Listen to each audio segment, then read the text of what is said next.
eu estou entrando no capítulo 22, mas eu quero comentar para vocês aqui antes que o capítulo 21 há uma profecia contra a Babilônia, há uma profecia contra Dumá, há uma profecia contra a Arábia. E aqui, ó. E agora nós vamos entrar no capítulo 22. Capítulo 22 agora a profecia é contra a própria Jerusalém, a nação que Deus escolheu. No capítulo 22, aqui está falando assim, ó, quadro profético do cerco de Jerusalém, uma profecia contra Jerusalém também. Peso do vale da visão que tens agora, para que assim totalmente subisse aos telhados. Cidade cheia de aclamações, cidade turbulenta, cidade que salta de regra. Os seus mortos não são mortos à espada e nem morreram na guerra. Todos os seus príncipes juntamente fugiram, foram ligados pelos arqueiros, e todos que em ti se acharam foram amarrados juntamente e fugiram para longe. Portanto, digo, desviai de mim a vista e chorarei amargamente. Não vos canseis mais em consolar-me pela destruição da filha do seu povo. Uma profecia contra Jerusalém, né? E aqui também, porque o dia de alvoroço, de vexame e de confusão é este da parte do Senhor Jeová dos exércitos. No vale da visão, um derribar e um clamor até as montanhas, porque Elam toma a aljava com os carros de homens e cavaleiros, e Kir, e descobre os escudos.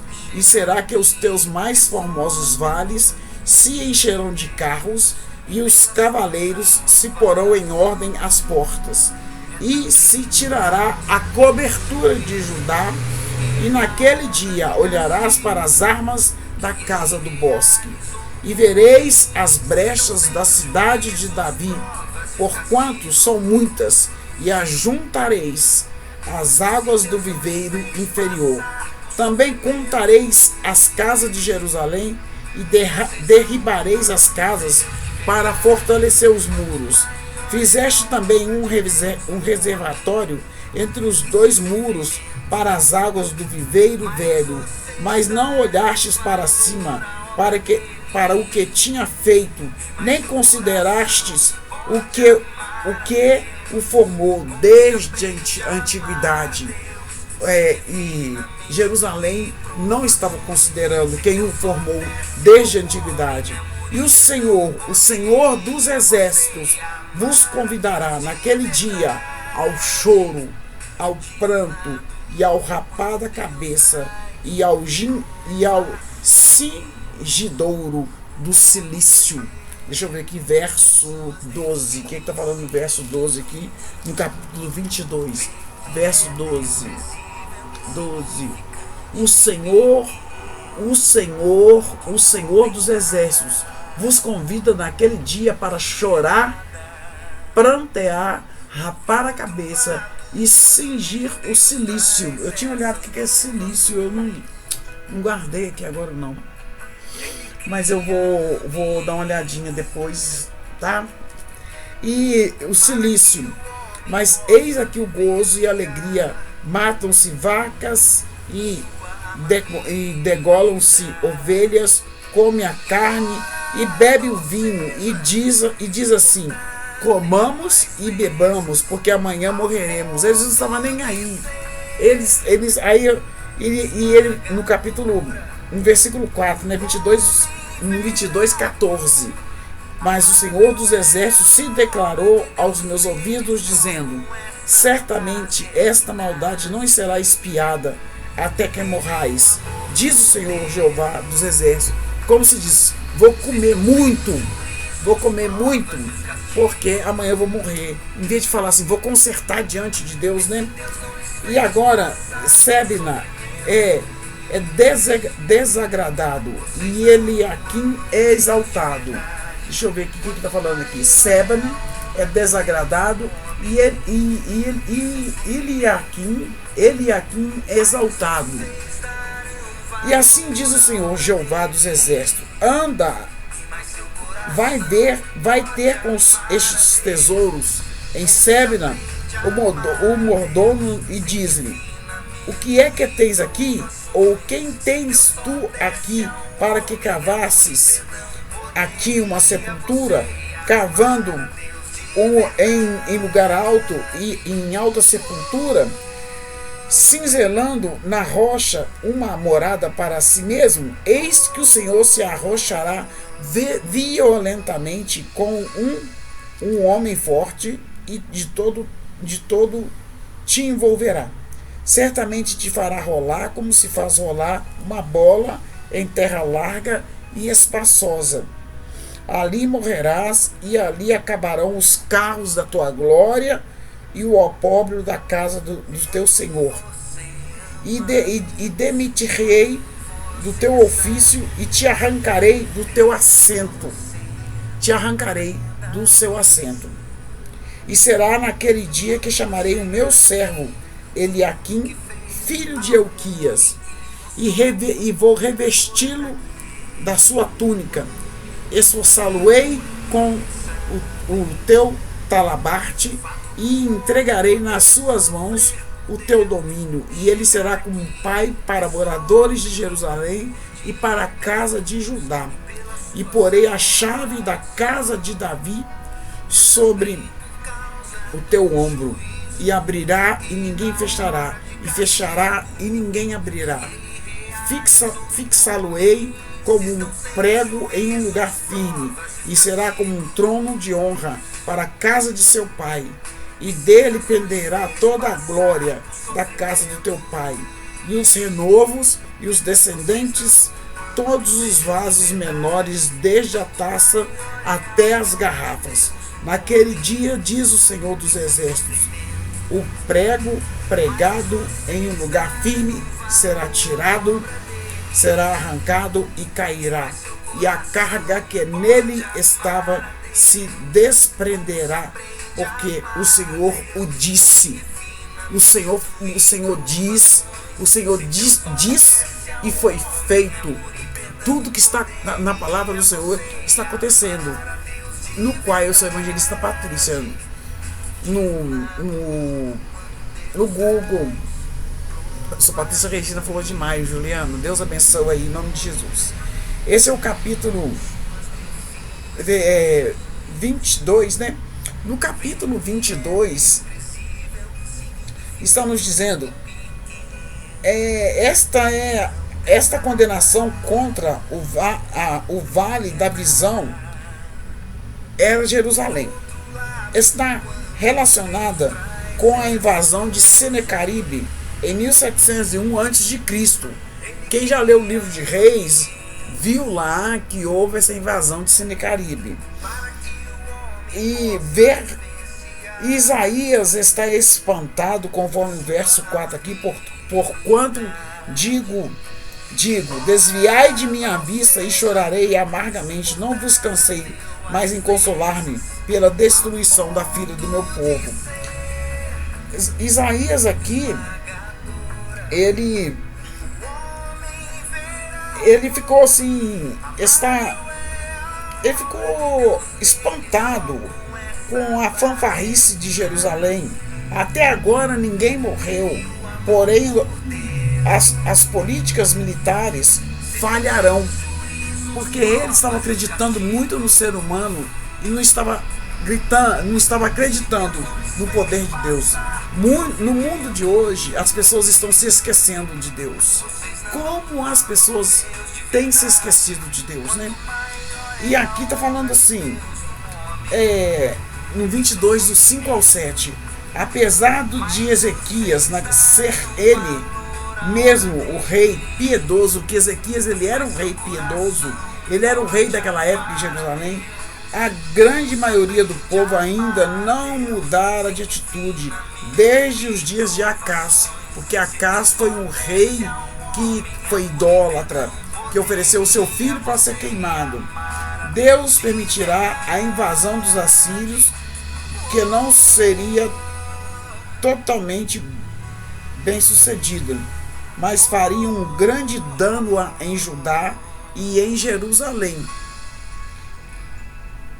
Elon-Kir Senecaribe havia reunido o exército internacional. E no capítulo 22, do 8 até o 14, essa construção, registrava a construção do túnel de Ezequias, tipo um arqueduto, como uma atitude sábia em contraposição ao plano de Senecaribe de envenenar a água de Jerusalém. No livro de Crônica também registra os esforços militares de Jerusalém com nações responsáveis. Isaías, o profeta, no entanto, lhes faz saber a sua maldade, mostra que eles estão sendo maldosos, e faltava dependência de Deus, porque Isaías falou: vocês têm que depender de Deus, temos que ser totalmente dependentes de Deus em tudo que faziam, mas não olhastes para cima, para o que tinha feito. Mais tarde, Ezequias voltou-se para o Senhor Deus, porque Ezequias, devido à doença que ele teve, ele voltou para o Senhor, tá? E havia um depósito de armas. Esse depósito de arma era chamado de casa de bosque. Quem que era Sebna? Sebna era o camareiro e o tesouro do rei, o qual sobreveio um juízo por causa da sua falta de confiança em Deus. E no capítulo 22, do 20 até o 25, Eliaquim foi o sucessor de Sebna e atuou como um pai aconselhável de Jerusalém. Eliaquim era um tipo de Cristo, tipificava para a pessoa de Cristo. Aquilo que é dito sobre ele também é dito sobre Cristo em Apocalipse 3:7. Prego: os sucessores de Eliaquim não seriam fiéis como ele foi. Como pregos, eles não ficariam firmes, portanto seriam arrancados. Porque assim como Ezequias foi leal, os sucessores dele não seriam. Tá? Este é o capítulo 22. Deixa eu ver em que ele subdivide aqui. Capítulo 22. Há uma profecia contra Jerusalém. É uma sentença contra o Vale da Visão. Essa profecia contra Jerusalém, que estavam com alta confiança, confiando no ser humano. E aqui o Senhor dos Exércitos vos convida naquele dia para chorar, prantear e rapar a cabeça e cingir o cilício. E Sebna é desagradado e Eliaquim é exaltado. São essas aqui, Aqui tá falando assim, o que foi feito com o Atalaia? Eu lançarei fora do seu posto e será derribado da sua posição. O Atalaia naquele dia, tá?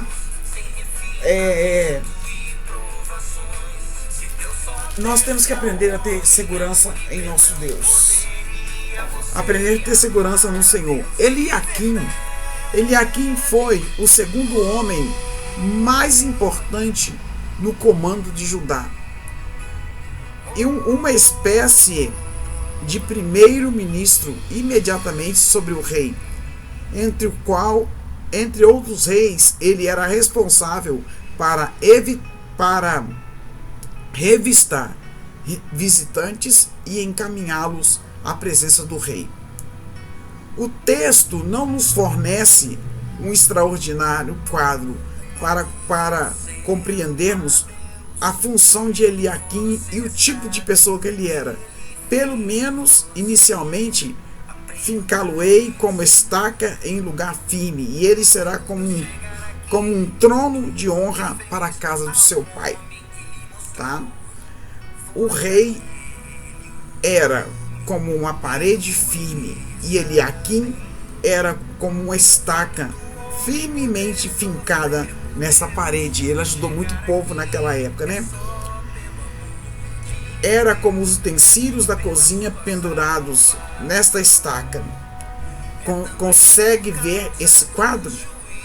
A estaca dependia da firmeza da parede, e as chaleiras e as panelas dependiam da firmeza da estaca. Enquanto a estaca permanecia firme, os utensílios ficavam firmes. Não, você coloca um quadro na parede. Se você bate um prego lá e coloca um quadro na parede. E se ele não ficar firme, ele não segura o quadro. É isso que está querendo nos dizer aqui. Quando fracassamos, o impacto sobre eles é certo. Como pais, temos responsabilidade de nos aguardarmos, de nos agarrarmos firmemente ao nosso Pai, Deus, né? Para que os nossos filhos possam agarrar-se firmemente em nós. Não pode ser mais claro do que isso. Esse é o Isaías 22. Deixe o seu like e deixe o seu comentário. Essa é a profecia. Essa é o quadro profético contra Jerusalém, que virou as costas para Deus. Para que ele, no mundo de hoje, trazendo para o mundo de hoje, para o contexto de hoje, se você tem virado as costas para o Senhor, Deus vai cobrar. Porque Deus vai cobrar. Agora, nunca vi um mundo tão corrupto. E precisamos voltar o nosso olhar para Deus em Cristo Jesus. Amém? Este é o capítulo 22. Amém?